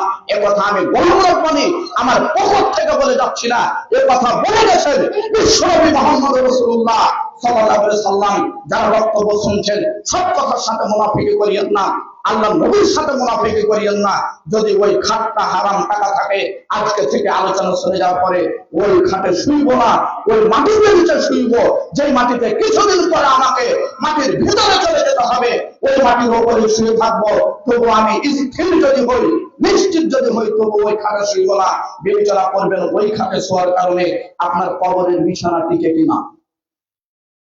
আপনি যে পোশাক পরে আছেন, এই পোশাক পরার কারণে কবরে যেটা বলা হবে যে তার বিছানা, তাকে পোশাক পরিয়ে দেয় জান্নাতি পোশাক, ওই পোশাক টিকবে কিনা। যারা বক্তব্য শুনছেন নারী পুরুষ, আপনি নিজে মনে করেন পাঞ্জাবি টুপি রুমালটা যদি হারাম টাকার হয়, কাপড়টা যদি হারাম টাকার হয়, বোরখাটা যদি হারাম টাকার হয়, আপনার বাচ্চার পোশাকগুলি যদি হারাম টাকার হয়, উলঙ্গ হওয়া শরীয়তে হারাম, এখানে থাকেন, তবে বাড়িতে যে কাপড়গুলি খুলে ফেলে আপনি হালাল টাকার যে কাপড় আছে ওই কাপড় পরবেন। আপনার ওই সুকেশের মধ্যে হাজার হাজার গাদি গাদি কাপড় রাখতে হবে না। ওই সময় ফিরে যান যে সময় বিশ্বনবী এসেছিলেন, সে সময় এমন কিছু পরিবার গেছে যে পরিবারদের মধ্যে দেখা গেছে 10 জন স্ত্রী ছিলেন, বাড়িতে পানি ছাড়া কোনো খাবার ছিল না। তারপর তারা দিন থেকে একটু 19-20 হয়নি, তারা শরীয়ত থেকে ফিরে আসেনি, তারা শরীয়তকে বুকে আঁকড়ে ধরেছিলেন। তারা ভেবেছিলেন খেতে পেলে খাবো, পড়তে পারলে পড়বো, কথা বলতে পারলে পাবো, শুইতে পারলে শুইবো, আর যদি না পাই তবু কষ্ট করে জীবন যাপন করবো, তবু ঈমান নিয়ে পৃথিবী ছেড়ে চলে যাবো। তাই তো আল্লাহ ওই নারীগুলিকে সত্য আকাশের উপর থেকে সালাম তিনি জিবরিলের মাধ্যমে পাঠিয়েছিলেন। আজও যদি সেই নারীরা ওইভাবে চলার চেষ্টা করে, তাহলে অবশ্যই আল্লাহ তাআলা সত্য আকাশের উপর তিনি খুশি হবেন ইনশাআল্লাহ। তাই মধ্যখানে আরেকটি হাদিস পড়ি, আল্লাহ রাসূল একজন নারী একজন পুরুষের জন্য সরাসরি দোয়া করেছেন। তিনি বলছেন এইভাবে, রাহিমাল্লাহু রাজুলান, আল্লাহ ওই ব্যক্তির উপর তুমি দয়া করুন। কোন ব্যক্তি? কামা মিনাল লাইল, যে রাতে উঠে ফাসাল্লাহ অথবা সালাত আদা করে, সুম্মা আইকাদা ইমরাতাহু, অথবা তার স্ত্রীকে বলে উঠো উঠো তাহাজ্জুদের সালাতে উঠো, এখনো কেন ঘুমাও, রাত 4টা বেজেছে, উঠো উঠো। তো স্ত্রী উঠলো, উঠে ফাসাল্লাহ সালাত আদায় করলো। ওয়াইন আবা, যদি স্ত্রী বলে আমি পারবো না, ভালো লাগছে না, শেষ রাত্রে চোখটা একটু এলোমেলো থাকে, ঘুম ঘুম ভাব, বউটার বয়স হলো 24 বছর, আরে 60 বছরের স্ত্রী বলতে পারে যে আমি এখন উঠতে পারবো না, তা আমার বউ আপনার বউ কেন এ কথা বলবে যে আমি এই রাতে উঠতে পারবো না? তার মানে তার পিতন বাকি আছে। বউকে বউ না ভেবে আল্লাহ ভেবেছেন, তাই আপনার সাথে ইবাদতে শরীক হতে পারছে না। কেন ইবাদতে শরীক হতে পারবে না? আপনার স্ত্রীকে নিয়ে শেষ রাতে তাহাজ্জুদ পড়বেন। তাহাজ্জুদ যদি বলেন তাহাজ্জুদ পড়া ভারী হচ্ছে, শুধু 2 রাকাত সালাত পড়েন স্বামী স্ত্রীতে একসঙ্গে, আল্লাহর বারাকা নেমে আসবে। আল্লাহ নবী বলছেন, তারপরে বলছেন ওই মহিলার প্রতি আল্লাহ তুমি রহম করো, যেই মহিলা নিজে রাতে তাহাজ্জুদের জন্য উঠে, উঠার পরে সালাত আদায় করে, সুম্মা আইকাদা যাওজাহা, তার স্বামীকে ডাক দেয়, বলে উঠো উঠো সালাতের জন্য উঠো, রাত 3টা 4টা বাজে, তো ওই স্বামী উঠলো, উঠে সালাত আদা করলো, অথবা ওই আবার স্বামী যদি অস্বীকার করে উঠতে পারবো না, মাঠে কাজ করে এসেছি, আর নাজাহা ফি ওয়াজহিল মা, স্বামীর মুখে পানি ছিটিয়ে দেয়, এই স্ত্রীটার প্রতি আল্লাহ তুমি সপ্ত আকাশ থেকে দয়া বর্ষণ করো। এই হাদিস থেকে বুঝতে পারলাম শেষ রাত মুসলমানের ঘুমানোর রাত নয়। যে সমস্ত মা ও ভগ্নীগণ আলোচনা শুনছেন, যদি যারা লেখাপড়া জানে না, বুঝে না, তারা শেষ রাত্রে উঠতে না পারে, আপনি তো হাফেজা মহিলা, আপনি দাওরা মহিলা, আপনি আলেম মানুষ, হাফেজ মানুষ, আপনি কেন শেষ রাত্রে ঘুমিয়ে আছেন? দিন কে পালন করবে? দিনকে এই এলাকার যারা মাঠে কাজ করে তারা করবে, তারা করবে, কিন্তু তারা তো অত পারবে না। দিনের বিষয়ে আল্লাহ তাআলা বলছেন ইন্নামা ইয়াখশাল্লাহা মিন ইবাদিহিল উলামা, আলেমরাই তো তাকে ভয় করে বেশি, তাহলে আলেমদের কি বেশি আল্লাহকে ভয় করতে হবে? কারণ আলেম তো জানে আল্লাহ কাকে বলে, আল্লাহ কোথায় থাকেন, আল্লাহ কি করেন, কিভাবে কথা বলেন, তার জান্নাত কেমন, তার জাহান্নাম কেমন, সব বিষয়গুলি আলেমের কাছে স্পষ্ট। এই জন্য আলেমকে বেশি আল্লাহকে ভয় করা উচিত। আল্লাহ যেন আমাদেরকে বোঝার তৌফিক দান করেন, বলি আমিন। সম্মানিত উপস্থিতি, যে কথা বলছিলাম, 3টি প্রশ্ন হলো, প্রশ্নের জবাব আপনি দিলেন, আপনার পোশাকও বিছিয়ে দেওয়া হলো, বিছানা বিছিয়ে দেওয়া হলো, পোশাকটা জান্নাতি পোশাক পরানো হলো, জান্নাতের সাথে কানেকশন হলো। এবার কিন্তু আপনি খুব খুশিতে আছেন, আনন্দতে আছেন। এই খুশির মধ্যে আরেকজন ব্যক্তি আসবে, যে ব্যক্তি আসবেন তার 3টা গুণ বর্ণনা করা হয়েছে। যিনি আসবেন তিনার চেহারাটা খুব দেখতে সুন্দর, তার শরীর থেকে সুগন্ধ বের হবে, এবং তিনি খুব সুন্দর সুন্দর কথা বলবেন, পোশাকগুলো সুন্দর। এই 3 গুণ বিশিষ্ট একটা লোক এসে বলবে বাশির আও আবশির, তুমি যে খুশিতে আছো, আনন্দতে আছো, যে আরামায়েশে আছো, এর চাইতে আরো তোমার সুখ হবে, আনন্দ হবে, এর তুমি শুভ সংবাদ গ্রহণ করো। কবরবাসী জবাব দিবে যে সুখে আছি, তারপরে যে সুখ আছে সেটা পরের কথা, তুমি পরিচয় দাও তুমি কে, তোমাকে দেখতে এত সুন্দর লাগে, তোমার কথাগুলি এত সুন্দর, তোমার পোশাকটা এত সুন্দর, তোমার শরীর থেকে সুগন্ধ বের হচ্ছে, তুমি পরিচয় দাও তুমি কে। জিজ্ঞাসা করার কথা, ছোট বাচ্চাকে মানুষ ভালোবাসে, খুব ভালোবাসে, কেন? তাকে দেখতেও সুন্দর লাগে, আর সে যে কথাগুলো টুকটুক করে বলে, সে কথাগুলো খুব মিষ্টি ভাষায় বলে, ছোট বাচ্চাকে মানুষ সবাই আদর করে। যে লোকটা এসেছে, এই যখন বলবে তাকে দেখতে সুন্দর, পোশাকগুলি সুন্দর, শরীর থেকে সুগন্ধ বের হচ্ছে, তখন জিজ্ঞাসা করবে তুমি পরিচয় দাও তুমি কে। তখন লোকটি বলবেন বাশির আও আবশির, তোমার আরো কল্যাণ আছে, আরো আনন্দ আছে, এটা শুভ সংবাদ গ্রহণ করো। লোকটা আবার কবরবাসী আবার বলবেন ওটা পরে, তুমি পরিচয় দাও তুমি কে। তখন তিনি পরিচয় দিবেন আনা আমালুকা সলিহ, আমি হলাম তোমার জীবনের সৎ আমল। ওয়াল্লাহি আল্লাহর কসম করে বলি, আপনার 5 ওয়াক্ত সালাত, সিয়াম, হজ, যাকাত, এই যে এখানে বসে আলোচনা শুনছেন, এগুলো সব ভালো কাজের মধ্যে গণ্য। যদি কারো আজকে এখানে মৃত্যুবরণ হয়, তাহলে এই দৃশ্যটাও, এই ভালো কাজগুলি আমলে সলে বলে একটা সৎ মানুষের আকৃতিতে কবরে আপনাকে দেখানো হবে। আল্লাহ যেন আমাদের সৎ আমলগুলিকে যেন হেফাজত করেন, বলে আমিন। পক্ষান্তরে প্রশ্ন হবে মান রব্বুকা মা দীনুকা মান হাদা রাজুল আল্লাযী বুইসা ফীকুম, তোমার রবকে, তোমার দ্বীন কি, এই ব্যক্তি সম্পর্কে তোমার মন্তব্য কি। প্রশ্ন 3টা হবে। যদি আপনি উত্তর দিতে না পারেন, রবের বিধান যদি পালন না করেন, তাহলে উত্তর দিতে পারবেন না। দ্বীন ইসলাম যদি পালন না করেন, তাহলে আপনি উত্তর দিতে পারবেন না। যদি মোহাম্মদকে মোহাম্মদ হিসাবে, রাসূল হিসাবে মেনে না থাকেন, তাহলে উত্তর দিতে পারবেন না। আপনি বলবেন হা হা লা আদ্রি, আপনার মানুষ যা বলেছে তাই আমি বলি, আমার তেমন কোনো নিজস্ব জ্ঞান নেই, আমি কিছুই বলতে পারবো না। যখন উত্তর এমন হবে, আবার একই কথা বলা হবে জাহান্নামের পোশাক পরিয়ে দাও, জাহান্নামের বিছানা বিছিয়ে দাও, জাহান্নামের সাথে তার কানেকশন করে দাও। এবার আপনি অনেক কষ্টে আছেন, এবার একজন ব্যক্তি এসে বলবে একই শব্দ বাশির আও আবশির, তবে এগুলোর বিশ্লেষণ আলাদা। বাশির আও আবশির, তুমি যে কষ্টতে আছো, এই কষ্টের আরো শুভ সংবাদ গ্রহণ করো। এমনি তো কষ্টতে আছেন, পোশাকটা আগুনে, বিছানাটাও আগুনে, আর জাহান্নাম থেকে আগুনের কালেকশন আছে। আপনার পোশাক গরমের দিনে একটু রোদ্রের তাপে যদি গরম হয়, তাহলে পোশাকটা কিভাবে খুলে ফেলেন, আর পোশাকটাই আগুনের হয়ে গেছে। তখন যে লোকটা এসেছে, তার পোশাকগুলি নোংরা, তার শরীর থেকে দুর্গন্ধ বের হবে, তার কথা কড়া কড়া শক্ত শক্ত। তখন কবরবাসী বলবে আমি তো যে শাস্তিটা আছি, তারপরে শাস্তি হবে আরো কঠিন, সেটা পরের কথা, তুমি পরিচয় দাও তুমি কে। তোমাকে দেখতে এত খারাপ লাগে, পোশাকগুলি এত খারাপ, তোমার শরীর থেকে দুর্গন্ধ বের হচ্ছে, তুমি পরিচয় দাও তুমি কে? তখন লোকটা বলবে আনা আমালুকাল খবিস, আমি হলাম তোমার জীবনের খারাপ আমল। আল্লাহ মাফ করুক, জীবনকে খেয়াল করেন, যতগুলি খারাপ আমল করেছেন সব খারাপ আমলগুলি তওবা ছাড়া যদি পৃথিবী ছেড়ে চলে যান, তাহলে সব খারাপ আমলগুলি একটা খারাপ মানুষের আকৃতিতে কবরে দেখানো হবে, সেদিন পার পাওয়ার কোনো সুযোগ নেই। আল্লাহর কাছে দোয়া করি, আল্লাহ আমাদের জীবনে যত খারাপ কাজ সংঘটিত হয়েছে, জেনে বুঝে জানা অজানা স্বেচ্ছায় যেভাবে হোক, প্রকাশ্য অপ্রকাশ্য ছোট বড়, আল্লাহ তুমি আমাদের সকল পাপগুলি তুমি ক্ষমা করে দাও, সকলে বলি আল্লাহুম্মা আমিন। সম্মানিত উপস্থিতি, যে যেখানে থাকেন না কেন, যে যেখানে থাকেন না কেন, সব সময় চেষ্টা করবেন মৃত্যুকে স্মরণ করা হয়, মৃত্যুকে স্মরণ করা। একদিন আমাদেরকে মৃত্যু মুক্ত হবে, চলে যেতে হবে, এই জন্য আপনাকে প্রস্তুতি নিতে হবে। সম্মানিত উপস্থিতি, এই জন্য সব সময় চেষ্টা করতে হবে যেন আমাদের আমলগুলো ভালো হয়, আল্লাহ যেন কবুল করেন, সকলে করি আল্লাহুম্মা আমিন।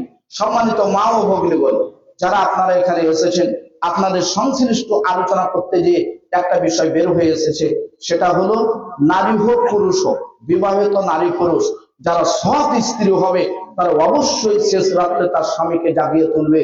সৎ স্বামী যারা হবে তারাও তার স্ত্রীকে জাগিয়ে তুলে শেষ রাত্রে তাহাজ্জুদে ব্যস্ত হবে। আল্লাহ কবুল করুন, বলি আমিন।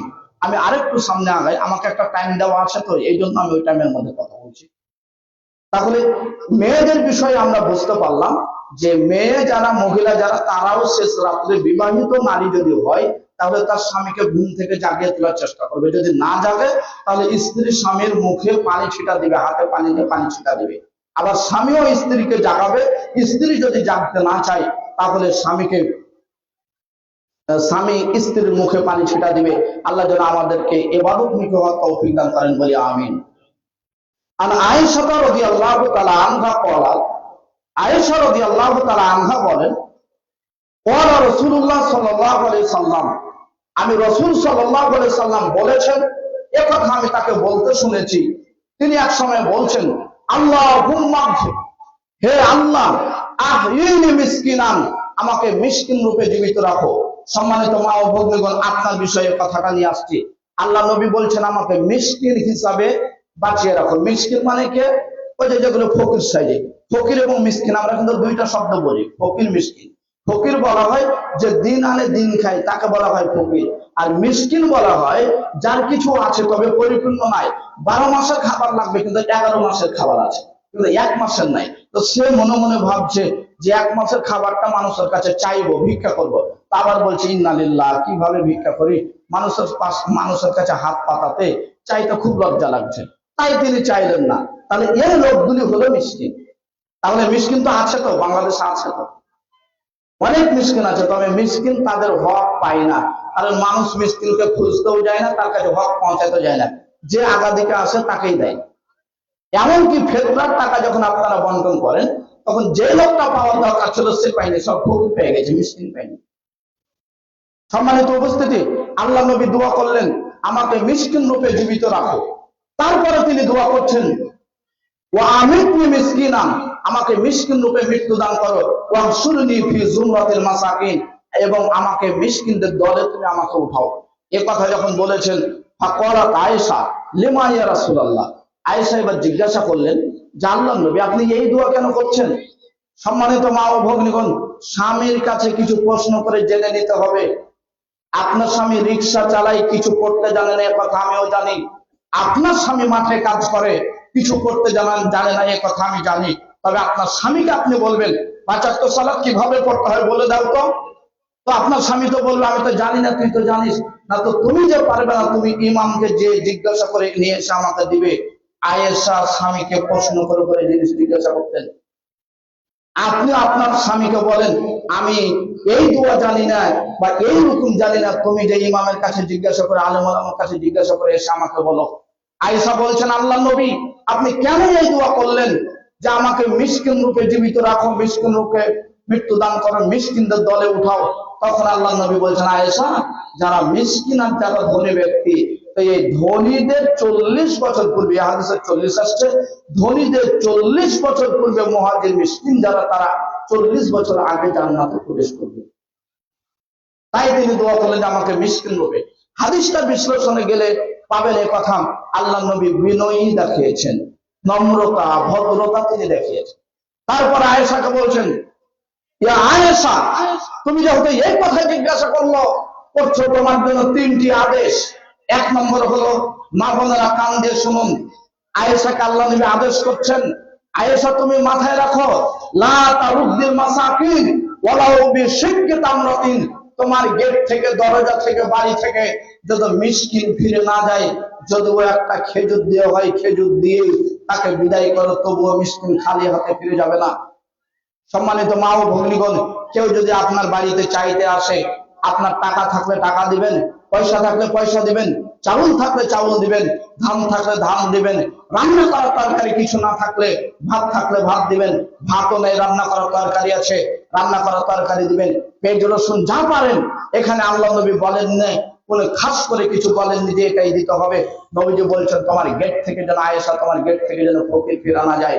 যদি কিছুই না থাকে তো আল্লাহ শিক্ষিত আমরা একটা খেজুর দিয়ে বিদায় করিও, কারণ মক্কা মদিনাতে খেজুর স্বাভাবিক পাওয়া যায়। তা আপনার বাড়িতে যদি টাকা পয়সা না থাকে তো চাউল তো আছে স্বাভাবিক রান্না করার জন্য, তাছাড়া না হলে তো আর কিছু আছে, যা থাকবে তাই অল্প দিয়ে আপনি ফকিরকে বিদায় করবেন। সম্মানিত মা ও বোন, আয়েশাকে নির্দেশ দেওয়ার পর 2 নম্বর বলছেন, ওয়া আহিবুল মাসাকিন, তুমি মিসকিনকে ভালোবাসো। 2 নম্বর আয়েশাকে বললেন মিসকিনকে ভালোবাসতে হবে। যারা গরিব দরিদ্র মানুষ, তারাকে কাছে পেলে সালাম দিবেন, ভালোভাবে কথা বলবেন। দেখবেন গরিব মানুষকে যদি আপনি বড় মানুষের সালাম দেন, ওর বুক ভরে যাবে, সারা জীবন আপনাকে মনে রাখবে। 3 নম্বর আয়েশাকে বলছেন, তুমি আয়েশা তাদেরকে নিকটে রাখো, কাছাকাছি রাখো। এই কথা যখন আয়েশাকে 3টি নির্দেশ দিলেন, 1 নম্বর হলো যে তুমি তোমার গেট থেকে যেন ফকির ফিরে না যায়। 2 নম্বর তিনি বললেন তুমি মিসকিনকে ভালোবাসো। 3 নম্বর বললেন মিসকিনকে কাছে রাখো, কাছাকাছি থাকো। যদি এই 3টি কাজ করো আয়েশা, তাহলে এই করিবুকা ইয়াউমাল কিয়ামা, কিয়ামতের দিন আল্লাহ তোমাকে তার কাছে রাখবেন। সম্মানিত মা ও বোন, কত গুরুত্বপূর্ণ কথা। 3টি স্বাভাবিক কাজ যদি ফকির মিসকিনকে গেট থেকে না ফিরান, কিছু দিয়ে ফিরান, তাহলে এখানে আরেকটা কথা বলি, কথাটা খুব ভালোভাবে বুঝেন। কিছু মেয়ে আছে তারা পর্দা করে, এটা তো জানেন, পর্দা করছে। তো পর্দার মানে সে বুঝেছে যে রুম থেকে নাকি বের হওয়া যাবে না। পর্দার মানে রুম থেকে বের হওয়া যাবে না এটা নয়। পর্দার মানে হলো শরীর কন্ট্রোল করা, তোমার পুরো শরীর যেন ঢেকে থাকে, কেউ দেখতে না পায়। তুমি পর্দা করো ঠিক আছে, কিন্তু তোমার বাড়িতে কেউ নাই, একটা মহিলা ভিক্ষুক গেল আর আপনি গেটের ভিতর থেকে বলছেন আমি বের হতে পারবো না, আমি পর্দা করি, ফিকির চলে গেল ফিরে, এটা হিসাবে ভুল হয়েছে, বুঝে ভুল হয়েছে। আপনি হাদিস পেশ করুন, আয়েশা রাদিয়াল্লাহু তাআলা আনহা তিনি কোথায় গেছেন, যদি ঘরের মধ্যেই যদি থাকা আবশ্যক হয়ে যেত, তাহলে তো ঘরে যাওয়াও নিষিদ্ধ হতো। তার মানে শরীয়তকে যেভাবে বুঝতে হবে সেভাবে বুঝতে হবে, শরীয়তকে বাড়াও যাবে না, কমাও যাবে না, যেভাবে এসেছে সেভাবে আপনাকে বুঝতে হবে। আপনি পর্দার নাম দিয়ে আপনার বাড়িতে ভাই খাবার পাবে না, চাচা খাবার পাবে না, পৃথিবীর সকলের হক মরে গেল, আপনি কিভাবে নাজাত পাবেন? আপনি কোরআন নিজে পড়েন, হাদিস পড়েন, বুঝতে পারবেন। আল্লাহ রাসূল সাল্লাল্লাহু আলাইহি সাল্লাম তার স্পষ্ট পথ, তার স্পষ্ট বিবরণ বর্ণনা কোরআন হাদিসে দিয়েছে, যেইভাবে দিয়েছে ঠিক সেইভাবে মানতে হবে। কিয়ামত পর্যন্ত কেউ প্লাস করতে পারবে না, মাইনাস করতে পারবে না। তাই তো আল্লাহ আয়াত নাযিল করেছেন, আল ইয়াউমা আকমালতু লাকুম দীনাকুম ওয়া আতমামতু আলাইকুম নি'মাতি। তাই তো তিনি আয়াত নাযিল করেছেন। যদি বলা হয় যে আজকের দিনকে পরিপূর্ণ করে দিলাম, তাহলে কিভাবে? 3টি জিনিসের মাধ্যমে। 1 নম্বর, কোরআনে যা আছে এর মধ্যে আপনি বাড়াইতে পারবেন না, 1। 2 নম্বর, কোরআনে যা আছে, হাদিসে যা আছে এর মধ্যে আপনি কমাইতে পারবেন না, 2। 3 নম্বর, কোরআন হাদিসে যা আছে তা পরিবর্তন করতে পারবেন না, যা আছে তাই থাকবে। এই 3টা নিয়মের মাধ্যমে হলো কোরআন পরিপূর্ণ। তাই তিনি বলেছেন আল ইয়াউমা আকমালতু লাকুম দীনাকুম ওয়া আতমামতু আলাইকুম। কাজে আপনি ঢং করে যদি বলেন যে আমি পর্দা করি, কাজে আমি কোথাও যাব না, সবাই হক নষ্ট করে ফেলে দিব, তাহলে এই পর্দা আল্লাহ গ্রহণ করবে না। যতটুকু যেভাবে বিবরণ এসেছে কোরআন হাদিসে ঠিক সেভাবেই আপনাকে মেনে চলতে হবে। ওই বিষয়ে আমি আজকে আলোচনা করিনি। অধিক স্পষ্ট 1 ঘন্টা কথা বলে আপনি বুঝতে পারতেন পর্দা কাকে বলে, শরীয়তের পর্দা কাকে বলে, আর বাংলাদেশের পর্দা কাকে বলে। তাহলে আপনি বুঝতে পারতেন শরীয়তের পর্দা কোনো কঠিন বিধান নয়। শরীয়ত শব্দটার অর্থই হলো চলার পথ, মানুষ চলতে পারবে। তো যদি পর্দার কারণে মানুষ চলতে না পারে, বেরেক হয়ে যায় ঘরের মধ্যে, তাহলে শরীয়তের দাম কি হবে? তার মানে শরীয়ত বুঝতে ভুল হয়েছে, তার জন্য এই অবস্থা। আর এই কথাটা শত সিদ্ধ। আপনারা আলোচনা শুনেন বিভিন্ন জায়গায়, আর আসেন আর বলেন যে মানুষ যত দিন যাচ্ছে আলেম ওলামা এমন হয়ে গেছে যে আরে কোরআন হাদিসের কথাই বলে না, আগডুম বাগডুম করে কিচ্ছা কাহিনী দিয়ে আলোচনা শেষ করে জনগণ শিক্ষাই হলো না, শুধু রাস্তা দিয়ে যাচ্ছে আর বলছে আলোচনা ফাটাফাটি হয়েছে, আলোচনা ফাটাফাটি হয়েছে। আরেকজন জিজ্ঞাসা করছে বলতো কি হয়েছে, বলছে আলোচনা মনে নাই, তবে খুব ফাটাফাটি হয়েছে, চাঙ্গা হয়েছে। এই আলোচনার কোনো 2 পয়সার দাম আছে? আর এই জন্য আমরা আলোচনা শোনার পরও টাকা খরচ করি, শ্রম দিই, অনেক কিছু করি, তারপর আমাদের লাভ হয় না। আল্লাহ যেন আমাদের আজকের মাহফিলকে কবুল করেন, সকলে বলি আল্লাহুম্মা আমিন। আমরা যে যেখান থেকে এসেছি আল্লাহ রাব্বুল আলামিন যেন আমাদের আসা যাওয়াকে কবুল করেন, আপনাদের এই মাহফিলকে কবুল করেন, এলাকার মানুষকে যেন কবুল করেন, হকের উপর টিকে থাকার জন্য আমাদের সকলকে তৌফিক দান করেন, বলি আমিন। যে সমস্ত ছেলেমেয়েরা বিভিন্ন স্কুল, কলেজ, ইউনিভার্সিটি, মাদ্রাসাতে পড়াশোনা করছে, আল্লাহ সকলকে যেন সুশিক্ষা নেওয়ার সুযোগ করে দেন। যারা শিক্ষক হিসাবে আছেন আল্লাহ যেন সুন্দর সুশিক্ষা দেওয়ার সুযোগ করে দেন। আকাশে জমিনে সকল প্রকার বালা মুসিবত থেকে আল্লাহ আমাদেরকে হেফাজত করুন। এই মসজিদকে যেন আল্লাহ কায়েম এবং দায়েম রাখেন। মসজিদের যত কিছু প্রয়োজন আছে আল্লাহ যেন তিনি পূরণ করে দেন। এই এলাকার মানুষকে যেন ইত্তেফাকের সাথে, একমতের সাথে যেন মসজিদের কাজগুলি করার তৌফিক দান করেন, বলি আমিন। মসজিদ কারো ব্যক্তিগত নয়, মসজিদ আল্লাহর ঘর, 24 ঘন্টার জন্য রহমত। তাই দোয়া বলা হয়েছে আল্লাহুম্মা আফতাহ লি আবওয়াবা রাহমাতিক, 24 ঘন্টার জন্য রহমত। 5 ওয়াক্ত সালাতও আসবেন, 5 ওয়াক্ত সালাতের বাইরে যখন ফাঁকা থাকবেন, বাড়িতে এমনি বসে আছেন, চলো যাই মসজিদে যে 2 রাকাত সালাত করে কাঁদবো। মসজিদ শুধু 5 ওয়াক্ত টাইমের জন্য নয়, মসজিদ 24 ঘন্টার জন্য বিশেষ ভাবে আল্লাহ রহমত করে মসজিদ করেছেন। তাই তিনি বলেন পাড়ায় পাড়ায় ওয়াক্তিয়া মসজিদ তৈরি করে, তবে জুমা নয়। আমি সকলের জন্য দোয়া করি আল্লাহ যেন আপনাদের সকলকে মসজিদের খাদেম হিসাবে কবুল করেন। আল্লাহ যেন এই মসজিদকে কায়েম এবং দায়েম রাখেন। এই কোরআন হাদিসের আলোচনা এখানে শুরু হয়েছে, যেন যতদিন আপনারা বাঁচবেন স্তরে স্তরে যেন আরো সুন্দর স্বাচ্ছন্দ্য করে জেনে বুঝে পরামর্শ নিয়ে চালাতে পারেন, আল্লাহ যেন কবুল করেন, বলি আমিন। পরিশেষে দোয়া করি আল্লাহ তুমি আমাদের জানা অজানা, ছোট বড়, ইচ্ছায় অনিচ্ছায় যা কিছু পাপ হয়েছে তুমি আমাদের পাপগুলিকে ক্ষমা করে দাও। এবং সাথে সাথে দোয়া করি তোমার রাসূল বলেছেন আলোচনার পরে যখন যাওয়া যায় তখন তুমি সপ্ত আকাশের উপর ঘোষণা করো তাদের সকলের পাপগুলো আমি ক্ষমা করে দিলাম। আমি এই হাদিসে বিশ্বাসী হয়ে তোমার কাছে দাবি জানাই, যারা এখানে কষ্ট করে জ্ঞানবৃদ্ধ বয়োবৃদ্ধ সবাই বসে আছি, আল্লাহ যেন তাদের আমাদের সকলের পাপগুলি যেন ক্ষমা করেন, বলে আমিন। পরিশেষে দোয়া করে আল্লাহ তুমি আমাদের গুনাহ খাতা মাফ করে সকলকে আমরা যেভাবে একসাথে বসে আছি আমাদেরকে জান্নাতে একসাথে থাকার তৌফিক দান করিও, বলে আমিন। এখান থেকে আমি আমার আলোচনা শেষ করছি। সুবহানাক আল্লাহুম্মা ওয়া বিহামদিকা আশহাদু আল্লা ইলাহা ইল্লা আনতা আস্তাগফিরুকা ওয়া আতুবু ইলাইক। আসসালামু আলাইকুম ওয়া রাহমাতুল্লাহ।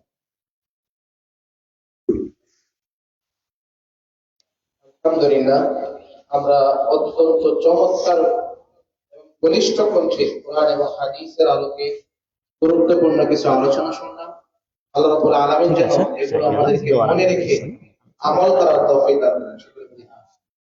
প্যান্ডেলের বাহিরে যারা দাঁড়িয়ে আছি সকলকে দৃষ্টি আকর্ষণ করবো যে বাহিরে যারা ছোট দৌড়াদৌড়ি করছে, কথাবার্তা চলেছে, তাদেরকে ধরে তাদেরকে নিয়ে আমরা যেন প্যান্ডেলের ভিতরে এসে চলে যাব। এখনই আমাদের আবার হয়তো দেখা হবে। এই প্রোগ্রামের প্রধান আলোচনা শুরু করবে। আপনারা সকলে শেষ পর্যন্ত থাকবেন তো ইনশাআল্লাহ। ভালো লাগতেছে না কারো কোরআন হাদিসের আলোচনা?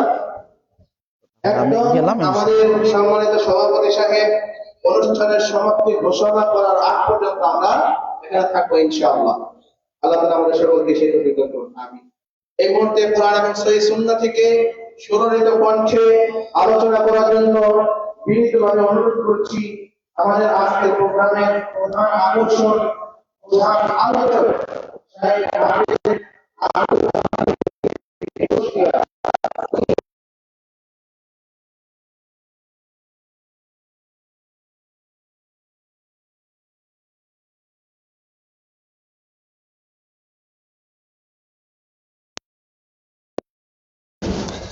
এটা যে নিয়েই চলে আসলাম। এই তো কে যে দিয়েছে এটা কার দিয়েছে? আচ্ছা আচ্ছা রিয়াজ আসুক তাহলে।